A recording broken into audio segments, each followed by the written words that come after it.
favorite HR person, and I am here to talk to you today about how to stop the burnout before it starts in your business.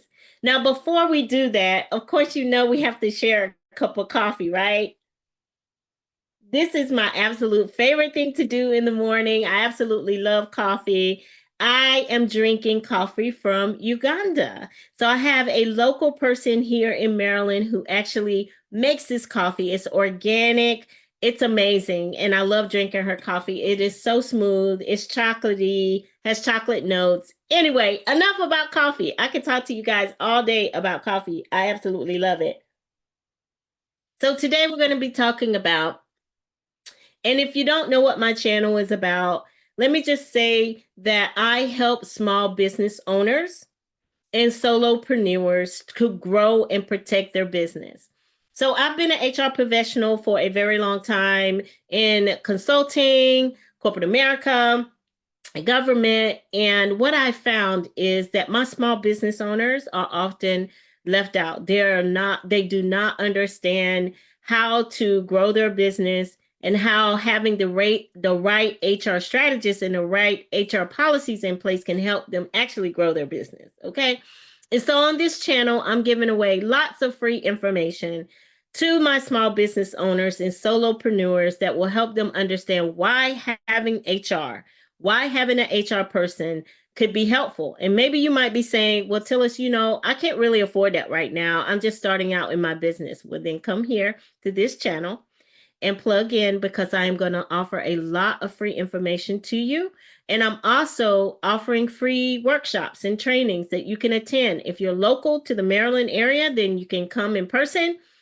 And if you're not, then you can tap into here in virtual events that I do. So today we're going to be talking about how to stop the burnout before it starts in your business. So first of all, let's be real. Burnout doesn't just happen to employees. It happens to business owners too. Business owners really are the ones who suffer the most, I think, especially if you're just starting out in your business, or maybe you've had your business for a while, but just haven't gotten it to a place where you can really hire a full staff. But you need one, right? So just to share a quick story, I've been recently working with a lot of business owners who are, doing all the things. They're wearing all the hats. They're trying to be the cashier and the secretary and the assistant, and then, go out and do their own, do their actual business. Okay. So just recently I was working with a business who, she has a lot of energy. I mean, she started like a beauty supply store, and it was a small one, but her idea was to grow that to several beauty supply stores in the area. But what ended up happening is that she couldn't keep employees. People kept quitting. She was spending a lot of time on not only the back office stuff, but also the front office stuff. And she was actually being in all the places and helping the customers and cashing them out. And honestly, she was losing a lot of energy. She could not take a day off. She could not take a vacation. And she started her business to have time freedom. She left a full-time job to start her business so that she could get to the point where she's making multiple six figures, which she was making a lot of money, but she was spending all the time in the store doing all the things, because people would just call out, or she'd get a call that the store wasn't open because the morning person didn't show up, just all of that. And I don't know if you've experienced that or know anyone who has, but that can just wear you out. The end of the story is she decided to close doors and go back to a 9 to 5 job. Listen, I'm not here to tell anyone they shouldn't have a 9 to 5 job, because 9 to 5 job pays the bills, right? But we know that we should be focusing on having something of our own one day eventually. So anyway, she decided to close her shop and go back to a 9 to 5. Why? Because it's 9 to 5. She will get off and be able to spend time with her family. She will be able to actually take a vacation, which she hasn't been able to do since she started her business 8 years ago. So I understand that burnout is a big thing that causes a lot of business owners, not that they don't have customers, they're just simply tired. I mean, a simple 2-week vacation or maybe even a 1-week vacation could do light years things for a business owner. So let's understand what is burnout. Here are some signs that you might be burning out: exhaustion, irritability, lack of creativity. You just want to sleep for the whole day on a Sunday. Other signs could be making poor decisions.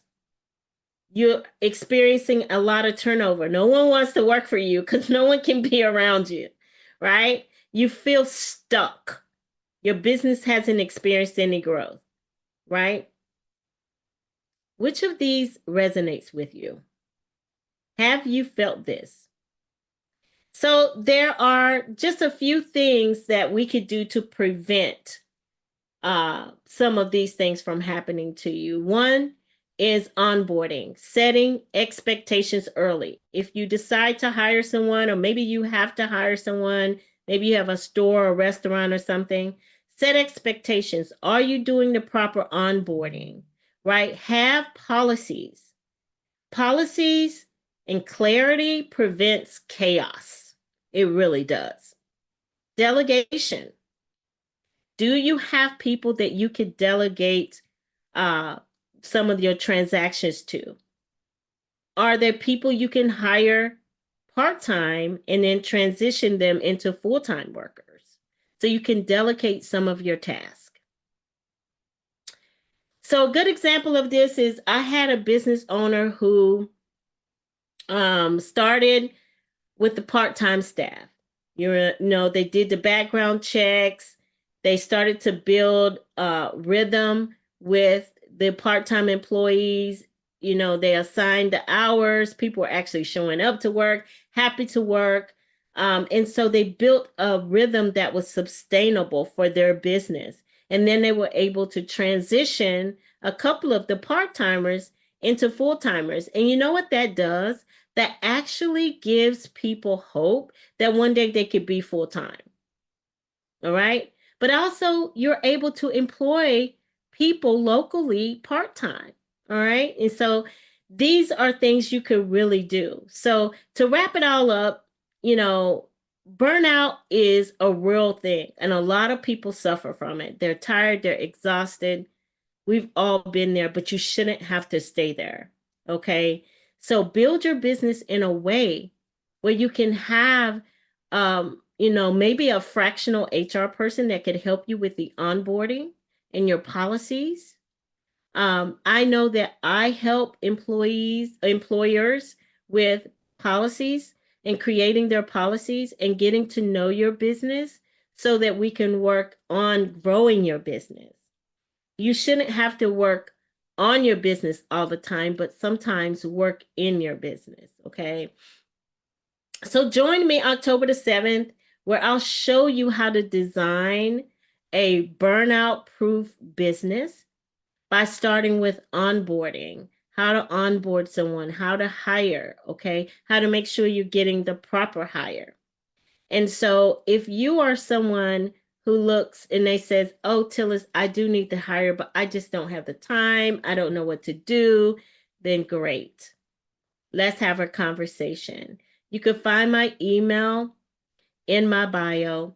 I'm also going to put a link for my free workshop on October the 7th.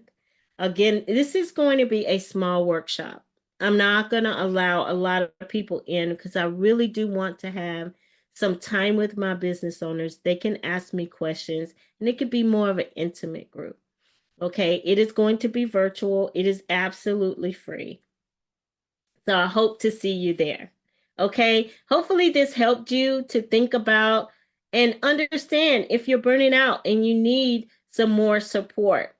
All right, thank you for chiming in today. This is Tillis from Talent Core Strategies, and it's